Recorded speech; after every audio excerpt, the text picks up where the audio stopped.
এই গাইস আসসালামু আলাইকুম। তো সবাই কেমন আছেন? আশা করি ভালো আছেন। তো আমি অলরেডি অনেক ভালো আছি। তো আপনারা যারা প্রতিদিন আর ফানি ভিডিওগুলো দেখেন কিন্তু কেউ চ্যানেলটাকে সাবস্ক্রাইব করেন নাই, তারা ফটাফট আমাদের চ্যানেলটাকে সাবস্ক্রাইব করে পাশে থাকা বেল আইকনটি বাজিয়ে দিন এরকম ফানি ভিডিও প্রতিদিন পাওয়ার জন্য। আর হ্যাঁ গেছে আমাদের ভিডিও থেকে বাচ্চারা সবসময় দূরে থাকবে, কারণ এইসব ভিডিওগুলো বাচ্চাদের জন্য তৈরি করা হয় না। আর আমাদের ভিডিওগুলো কিন্তু অবশ্যই ফানি হয়। এই যে বাবা, কয়টা টাকা দেওয়া যাবে? নিজের জন্য একটু কিছু কিনতাম।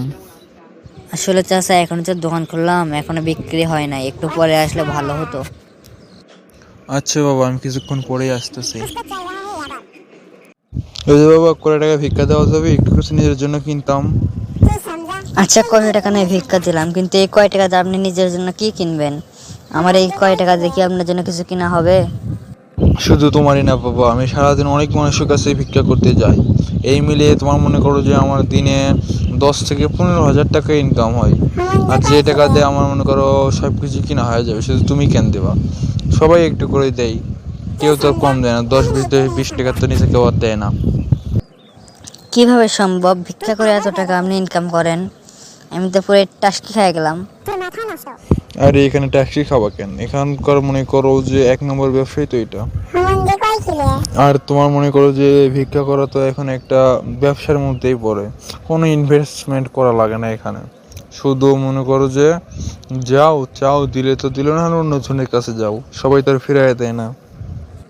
আর এইবার ঈদের মনে করো যে আমার মার্কেটের বাজেটই তো তোমার 10 লক্ষ টাকা, আমার পুরো পরিবার মিলে। আমাদের পরিবারে আছি 3 জন, আমি, আমার বউ আর আমার একটা ছেলে। আমাদের 3 জনের মার্কেটের বাজেট 10 লক্ষ টাকা। 9 লক্ষ টাকা হয়েছে, আর 1 লক্ষ টাকা প্রয়োজন, বুঝছো? আমি রিড মার্কেট হকারের থেকে ছাড়া করতে পারি না, আর আপনি 10 লক্ষ টাকার মার্কেট করবেন সামান্য ভিক্ষা করে? আর আমি মাসে 20,000 টাকার চাকরি করে, তাও মনে করেন যে হকার ছাড়া কাপড় কিনতে পারি না। আর আপনারা দেখে তুমি পুরাই টাস্কি খাই গেলাম। ভাবতেছে যে চাকরিটা ছাইরা দিয়ে আপনার এই লাইনেই নামবো, কোনো ইনভেস্টমেন্ট করা ছাড়াই মনে করেন যে শুধু টাকা আর টাকা। আরে বাবা, একটা ভালো সিদ্ধান্ত নিছো। কয়েকটা দিন আমার অ্যাসিস্ট্যান্ট হয়ে থাকো, তারপর মনে করো যে পুরো দমে তুমি নেমে যাও এখনই। তারপর তুমি তোমার একটা অ্যাসিস্ট্যান্ট রাখো নি, তাহলে হয়ে যাবে, বুঝছো?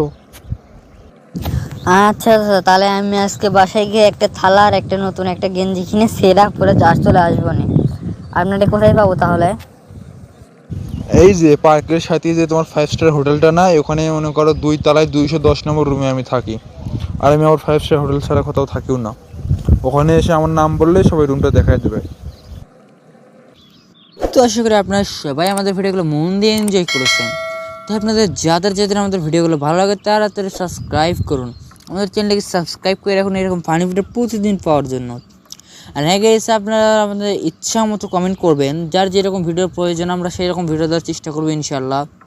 তো সবাই আমাদের চ্যানেলটাকে সাবস্ক্রাইব করে আমাদের পাশেই থাকুন। তো আল্লাহ হাফেজ ভাই, সবাই ভালো থাকবেন, দেখা হবে পরের কোনো ভিডিওতে।